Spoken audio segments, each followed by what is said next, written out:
Hi అండి. ఈరోజు మీకు అరకిలో పల్లీలతో పల్లీ పచ్చడి ఎలా తయారు చేయాలో ఇప్పుడు చెప్తాను.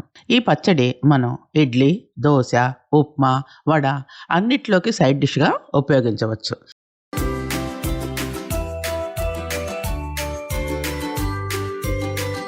ఈ పల్లీ పచ్చడిలో కారం కోసం మనం తప్పనిసరిగా పచ్చిమిరపకాయలు వేయాల్సిందే.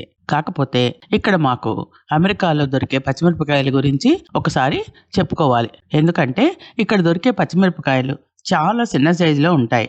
మిరపకాయల కంటే కొన్నిటికి వాటి తొడిమలు చాలా పెద్దగా ఉంటాయి. ఘాటు కూడా చాలా ఎక్కువగానే ఉంటుందండోయ్. ఎలా అంటే ఇవి పిట్ట కొంచెము కూతగనం అనే సామెత కిందకి ఈ మిరపకాయలు సరిపోతాయి. ఇలాంటి మిరపకాయలు మనకి ఇండియాలో ఎక్కడా దొరకవు. అంతే కదండి, ఒక్కొక్క ప్లేస్ లో ఒక్కొక్క రకమైన పదార్థాలు దొరుకుతూ ఉంటాయి. ఇప్పుడు పల్లీ పచ్చడికి కావాల్సిన పదార్థాల గురించి చెప్పుకుందాం.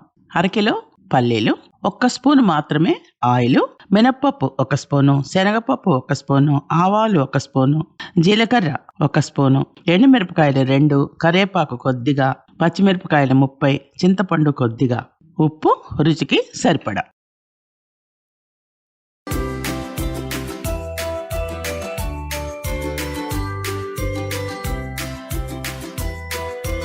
నేను చెప్పిన లెక్క ప్రకారం గనక పచ్చడి తయారు చేస్తే ఎంతో టేస్టీగా ఉంటుంది. నేను ఎప్పుడు అరకిలో పల్లీ పచ్చడే తయారు చేస్తూ ఉంటాను.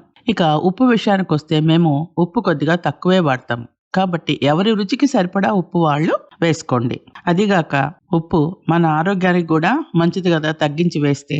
ఇక పల్లీలో మంచి ప్రోటీన్ ఉంటుంది. కాబట్టి ఈ పచ్చడి మనం ఒక రకంగా ఆరోగ్యదాయమనే చెప్పొచ్చు. ముందుగా బాండీలో అరకిలో పల్లీలు వేసి శ్రమ అని అనుకోకుండా సన్నని మంట మీద చాలా ఓపికతో ఒక్క చుక్క ఆయిల్ కూడా లేకుండా అవి పొట్టు ఊడి వచ్చే వరకు వేయించాలి. పూర్తిగా వేగిన పల్లీలు మంచి వాసన వస్తూ ఉంటాయి. పల్లీలు వేయించేటప్పుడు సమయం ఎక్కువ పడుతుంది అని మంట మాత్రం ఎక్కువ పెంచకండి. పచ్చడి టేస్ట్ మొత్తం పల్లీలు ఫ్రై చేసే విధానం మీదే ఆధారపడి ఉంటుంది. ఒకవేళ మీకు టైము లేదు, చాలా టైం ఎక్కువ పడుతుంది అనుకుంటే ముందు రోజే పల్లీలు ఫ్రై చేసి ఒక సీసాలో వేసుకోండి. పల్లీ వేగితే మాక్సిమం టైము అయిపోయినట్లే. 1-2 నిమిషాల్లో పోపు వేగితే సరిపోతుంది.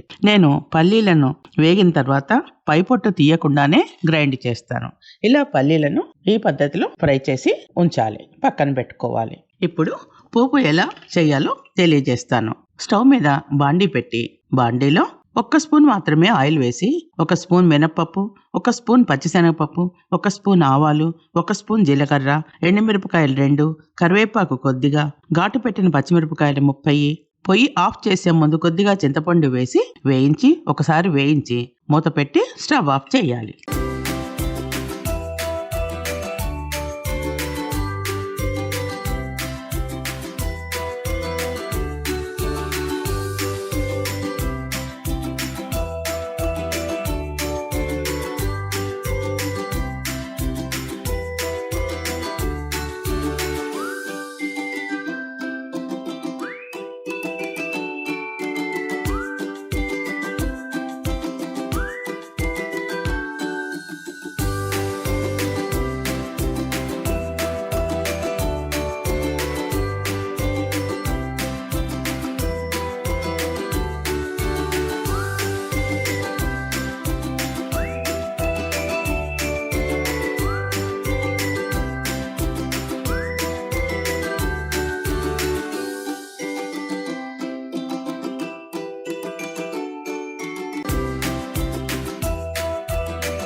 ఇప్పుడు చల్లారిన పోపులో కొద్ది భాగం పక్కన ఉంచాలి. అంటే కొద్దిగా మినపప్పు, ఆవాలు, జీలకర్ర, ఎండుమిరపకాయలు, కరివేపాకు, పచ్చిశనగపప్పు.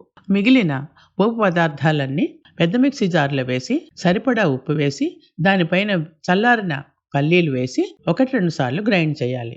తర్వాత నేను చూపెట్టిన గ్లాస్తో 3 కానీ 4 కానీ గ్లాసుల వాటర్ వేసి మెత్తగా రుబ్బి ఒక గిన్నెలోకి తీసుకోవాలి. దానిపైన పక్కన ఉంచిన మిగిలిన పోపును, కావలసిన వారు కొత్తిమీరను వేసుకొని సర్వ్ చేసుకోవచ్చు. చూసారా, ఒకే ఒక్క స్పూన్ ఆయిల్తో ఎంతో టేస్టీగా ఉండే పల్లీ పచ్చడి రెడీ. మీరు కూడా ఇది ఒక్కసారి చేసుకొని చూడండి, కరెక్ట్గా ఈ కొలతలు సరిపోతాయి.